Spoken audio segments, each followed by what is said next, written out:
guinea pig! Hi, I'm Alyne. Welcome to my kitchen. No. And today I am making probably one of my all-time favorite Mexican foods. Pico de Gallo, I pretty much order this as part of my dish anytime we go out to eat. And that is Mexican-style rice and Pico de Gallo. For some odd reason, I love the combination of the Mexican rice and Pico de Gallo. Right now, I've got everything here that I'm going to use to make the Pico de Gallo.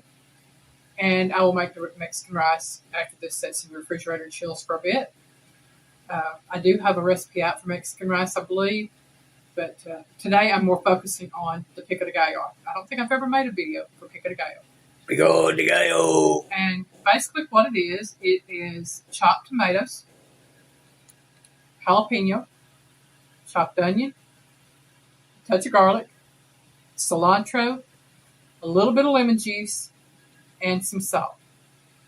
That's it. I mean, it's basically the same things you would put in a salsa, only it's not, you would use canned tomatoes for a salsa to make it more pureed. This you want to be chunky. I guess is what I'm going to say on that. So what we're going to do is Piggy's going to focus on the cutting boards, and we are going to chop up the onions. Basically, I'm going to let Piggy do the pepper and the tomato while I do the onions, garlic, and cilantro. Okie dokie. Okay? How do you want the jalapeno? I just want it diced fine. That's fine. Yep, and I've got a bowl here to put it in. Got some of that fat off of that. And y'all, this right here is a quarter of an onion. You can use as much onion as you like or don't like. I mean, that's entirely up to you. I have this already cut up, so that's what I'm going to use. You want this diced up fine, right? Right. So I guess I'll cut it down the middle and take the guts out. You can if you want to, or you can leave the guts in it. I don't care. Oh, so you want these, huh?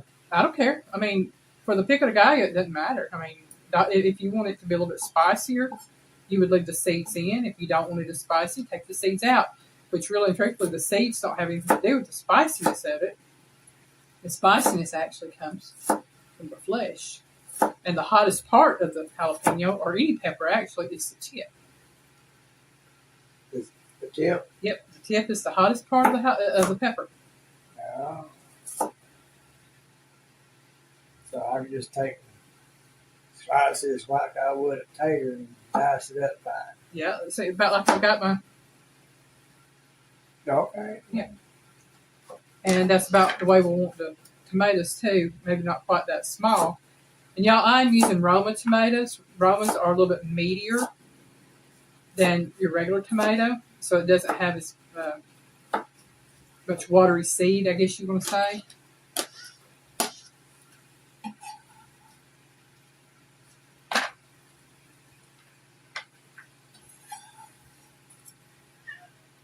Okay, I'm going to do my...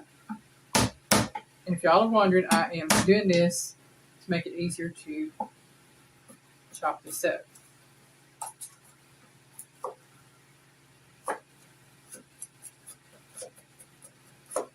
I want my garlic minced as fine as I can get it. I could have used already pre-chopped garlic, which I have in the refrigerator, that I bought at the store, but I wanted a fresher garlic instead. So I chop my own. And I get it the size I want it. There's a piece of... Didn't get all the husk off that garlic.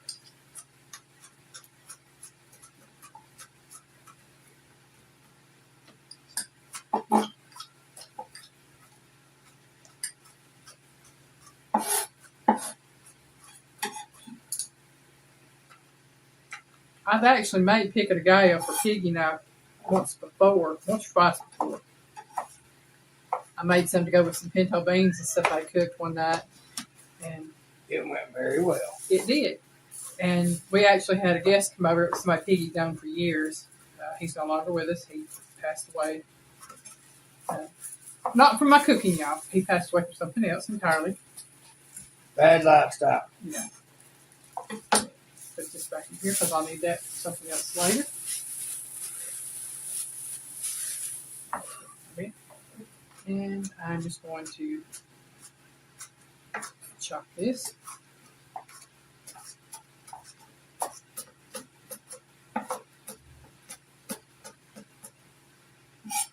I'll hit you with the tomatoes here in a minute. I'm a little slow. Folks. That's okay. I got the big knife. Well, it's not the size of the knife. It does. It's just the skill of the one using it. Piggy's better at using a knife than I am, y'all. Well, I can't go as fast as I used to because nerve damage makes some things a little unsure. But yeah, I really wanted to focus more on the Pico de Gallo in this video because a lot of people have heard of it. They know about it. They've eaten it at Mexican restaurants. Maybe, and have never fixed it themselves. If you like it, I guarantee you, making it fresh for yourself and eating it at home, it's a game changer because you can eat it on just about anything. You can eat it with chips. You can eat it on rice. You can eat it with tacos. You can eat it with fajitas. You can eat it with anything. And should the Lord bless us one day to have our own place where we can do things, we can grow a little bit of a garden and we can have some of these things really fresh. Yeah.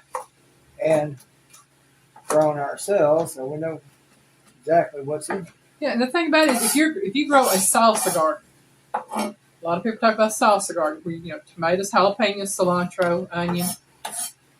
This is a big part of that. I mean, that's what this is. If you grow your own garlic and your own onions and tomatoes and I've forgotten how much better homegrown was. Yeah. She had one of those garden tier things we got in one year. She grew some green beans in it. And I was like, wow. Fresh from the garden is so much better than store-bought any day. I mean, if you can't, I understand, because unfortunately we can't grow a garden right here right now because of extenuating circumstances. But one day I plan on having another garden, and I will grow fresh herbs and fresh vegetables.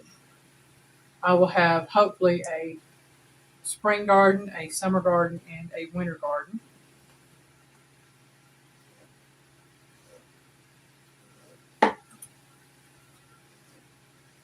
My grandmother had all three. We got plenty of channels that we can look to for good advice. Yes, and I've got some wonderful seeds from some of those channels, and I am so blessed to have them.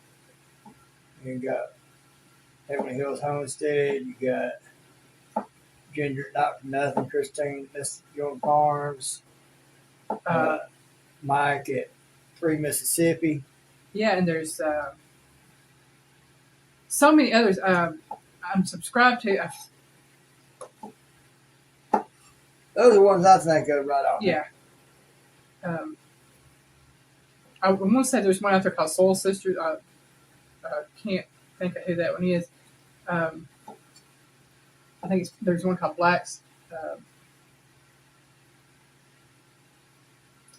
I cannot for the life of me remember that name of their channel. I've watched them. I can't. My mind, it goes. I can't remember the name of half the channels I watch sometimes. I name the ones that I know right offhand. Ernie Hatmaker has some good videos too. Yeah. I mean, I am all about gardening when I can. The reason I like Mike at 3 Mississippi, that man does the research and he gets downright scientific with a lot of it. I'm telling you, now that is an all-around channel at 3 Mississippi because you have Mike with the gardening and other things, and you have Sid who knows about the chickens things other like that, birds. and other animals. So, if you're interested in chickens and turkeys and things like that, see it at 3 Mississippi. If you're interested in the gardening, most definitely might at 3 Mississippi. And their daughter does a lot of tractor work. They're teaching her well. And now they've got her an old 72 Chevy truck that he's going to be helping her to fix up. So, and they've got TikTok. Yeah. So they're doing something on there, and they're pretty good at it. Yeah, I tell you, there are a lot of wonderful channels out there. There truly are. And if you doesn't matter what you're interested in, whether you're interested in cooking, but if you're interested in gardening or fishing or hunting or oh my gosh, just like I said, anything, working on small engines, woodworking, sawyering, raising goats. In case you don't know what sawyering is, it's people with wooden mills cutting lumber. Yeah. It is just, there's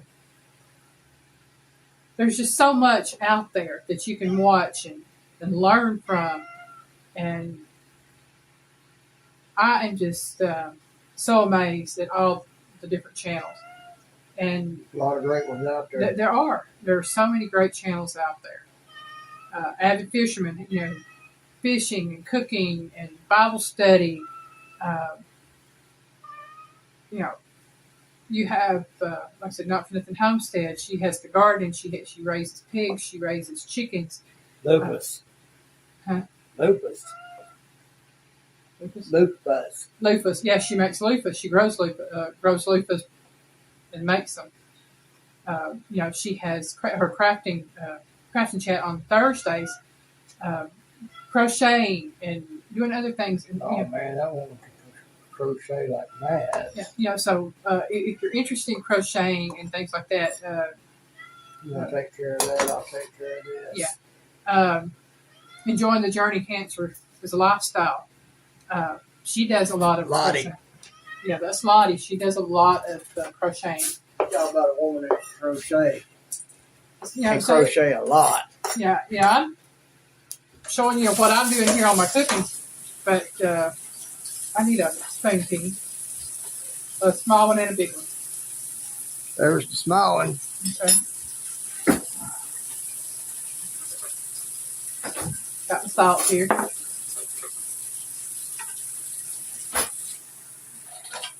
Put this over. There's the big one. All right. What I'm going to do now is I'm just going to take my spoon and I'm going to mix this together.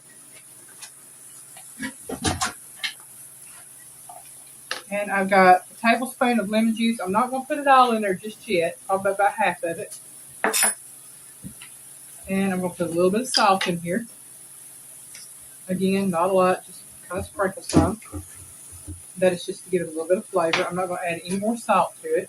Flavor. I might add a little bit more lemon juice. It just depends. Okay. And what I'm going to do is I'm going to taste it. Just to make sure to see if I need lemon juice in it or not.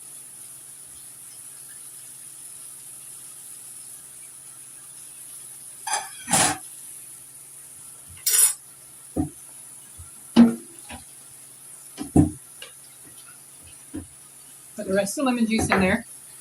Stir it up.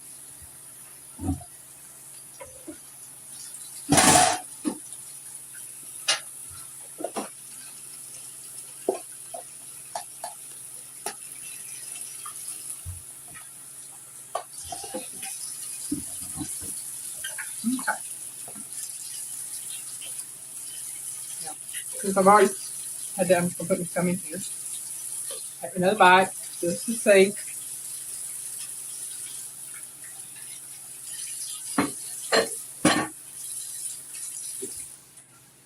Oh, that's got a kick. That's good. Well, that's what it's about. You want to bite it, Piggy?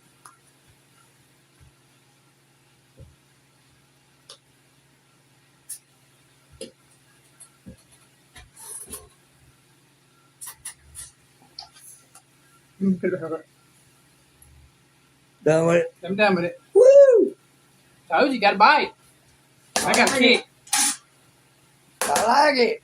That's going to be good on that rice because the rice will temper the heat. It will. So that right there, so far is my pico de gallo. And when I make the rice, I'll show you how I put that together.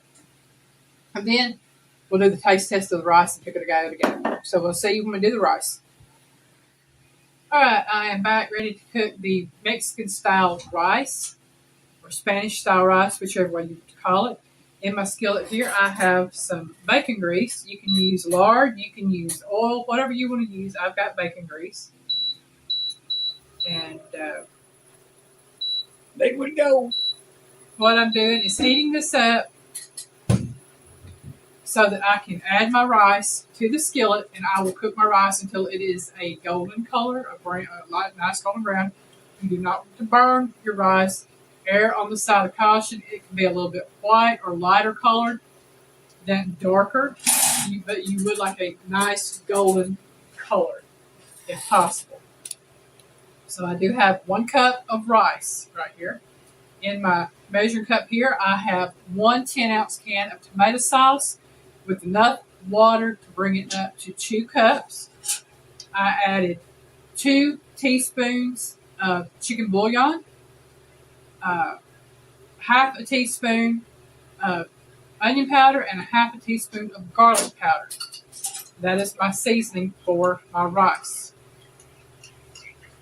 Okay.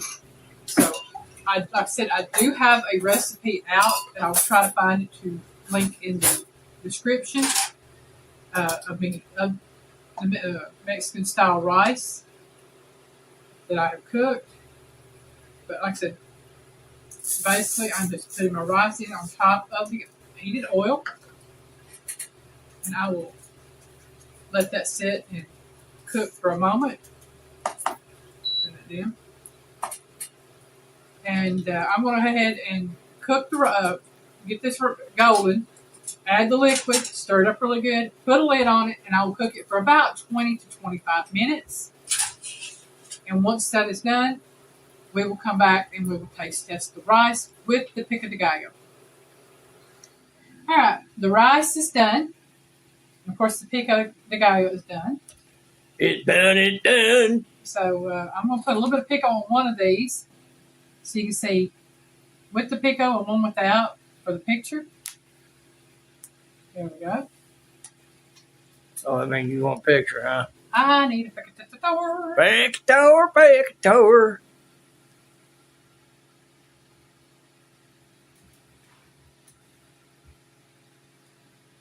Move, youngin'. Quit using my foot as a prop.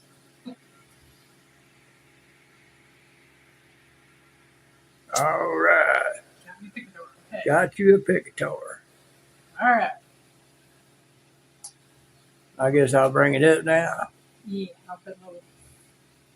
Up periscope. If he wants more, he can put more pico de gallo on his. Yeah. Pico and rice. Oh, man. 2 of the best things. Got me some pico. Got me some rice.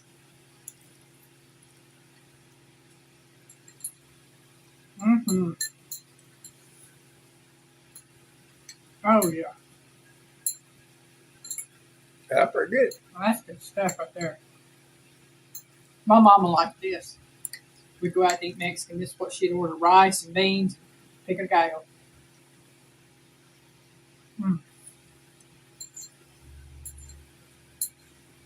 That's good stuff. Again, very simple. Tomato, jalapeno, onion, cilantro, lemon juice, a little bit of salt, chopped up. Here, have rice. Kind of cook your rice till it's golden. A little bit of oil. Add your liquid. Again, mine was 1 10-ounce can of tomato sauce. Enough water to make 2 cups. 2 teaspoons of chicken bouillon. 1 half a teaspoon of garlic powder and a half a teaspoon of onion powder. And cook until done. So I think it took about 17 minutes for that to cook on my stove. So I thank y'all very much for watching. Hope you enjoyed the video. Have a great day. Bye, y'all.